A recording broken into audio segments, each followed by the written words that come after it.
Did Joe Rogan win the election for Donald Trump?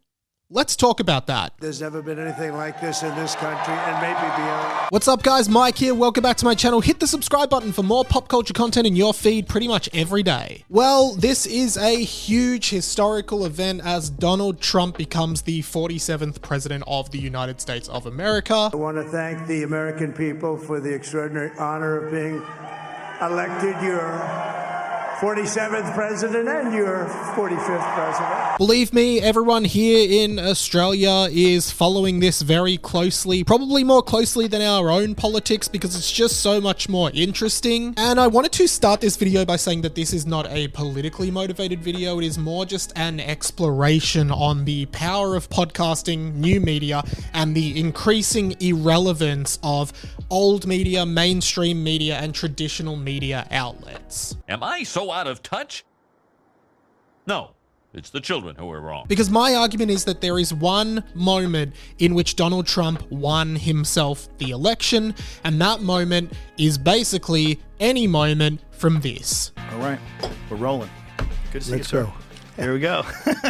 Donald Trump did a 3-hour unfiltered, unedited conversation with Joe Rogan, which is the biggest podcast in the world. And I think people underestimate how influential Joe Rogan is. That's what the moose does. The male moose, the bull. But I really believe that this video podcast from the Joe Rogan Experience, which now has over 46 million views, by the way, and is the most viewed episode of the Joe Rogan Experience of all time, I think. I could be wrong on that, but I think.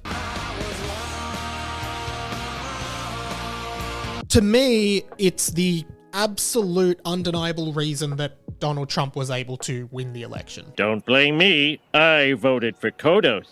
Go!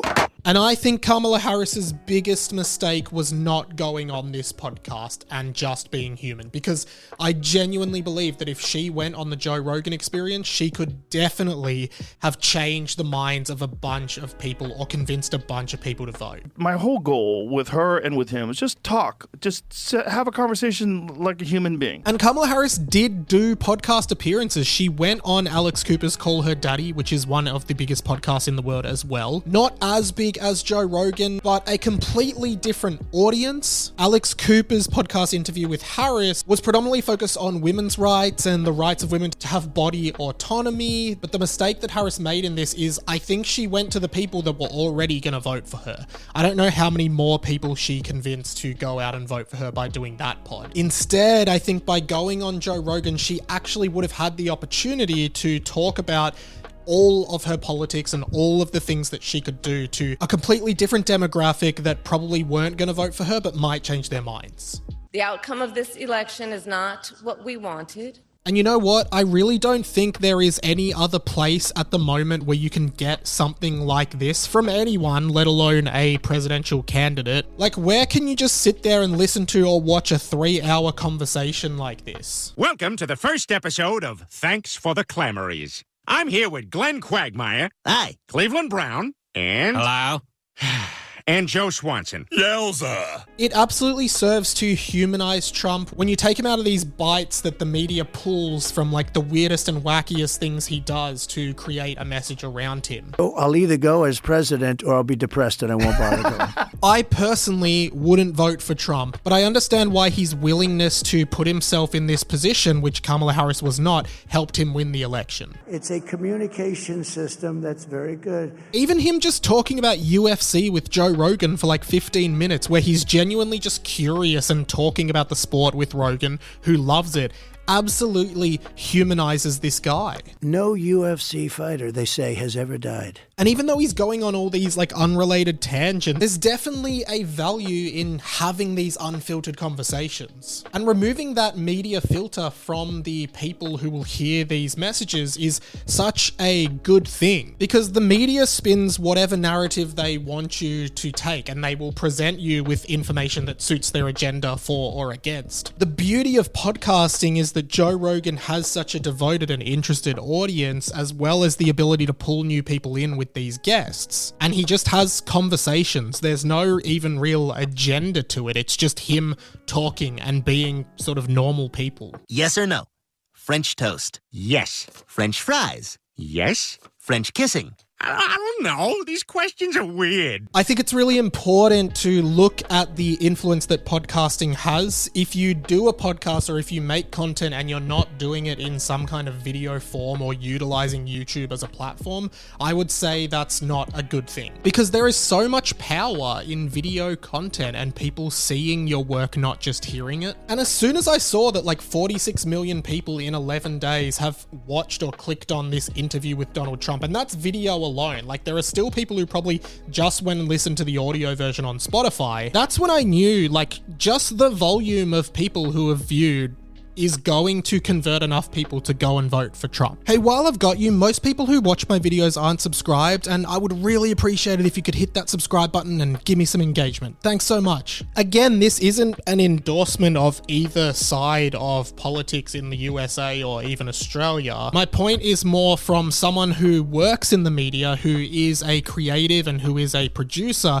to highlight the advantages of video, but also to highlight the advantages of long form content. I think that there is this huge push towards short micro content on platforms like TikTok and YouTube Shorts and Instagram Reels. Even LinkedIn is bringing in their own kind of vertical video kind of thing. But I think in time people will move away from that content into more long form content, whether that be like 8 to 12 minute videos on YouTube or 3-hour long conversations like this. There is clearly a market for this, and it literally has the power to change the world, for better or for worse.